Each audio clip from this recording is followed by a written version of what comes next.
उनका कलावती भगवान का प्रसाद छोड़कर चली गई।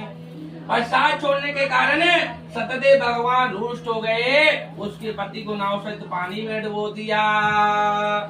कलावती अपने पति को न देखकर रोती जमीन पे गिर पड़ी। इस तरह नौका रोता कन्या रोता देखकर साधु दुखी तो बोले, हे प्रभु, मुझसे या मेरे परिवार से कोई गलती अपराध भूल दोषे क्षमा कर दो।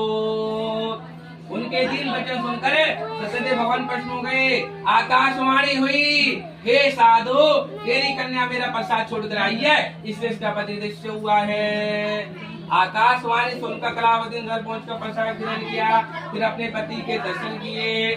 फिर साधु ने भाई बंधुओं को बुलाकर सतदेव का विधि पूर्वक पूजन किया। उस दिन से प्रत्येक पूर्णमासी को सत्यनारायण भगवान की कथा कराने लगे। श्लोक के सभी श्लोकों को अंत में स्वर्ग लोक को चल दिए। बोलो सत्यनारायण भगवान की जय।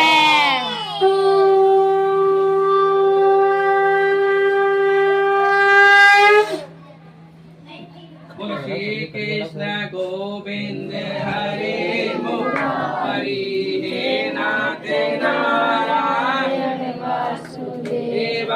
श्री कृष्ण गोविंद हरे मुरारी, हे नाथ नारायण वासुदेव। हे नाथ नारायण वासुदेव, हे नाथ नारायण वासुदेव। श्री कृष्ण गोविंद हरे मुरारी, हे नाथ नारायण वासुदेव। श्री कृष्ण भगवान की जय। 5वें अध्याय में सूत जी बोले, हे श्री सुनियो, अब आगे की कथा कहते हैं। लिंत नामक राजा थे, उन्होंने भगवान के पश्चात त्याग कर बहुत दुख पाया था। एक समय वन में जाकर वन्य पशु को मारकर बड़ के पेड़ के नीचे आए।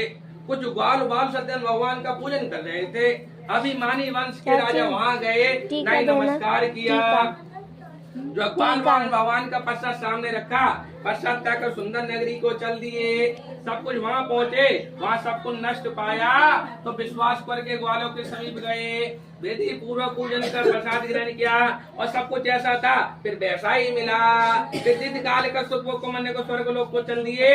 जो मनुष्य सत्यनारायण भगवान के पूजन को करेगा उसे धन धान्य की प्राप्ति होती है तथा सही मनोरथ पूर्ण होकर अंत में वैकुंठ धाम को जाते हैं। जिन्होंने पहले इस को किया, दूसरे जन्म की कथा कहते हैं। उल्का मुख नाम के राजा दशरथ होकर वैकुंठ को प्राप्त हुए। साधु नाम के वैश्य ने मोह अपने पुत्र को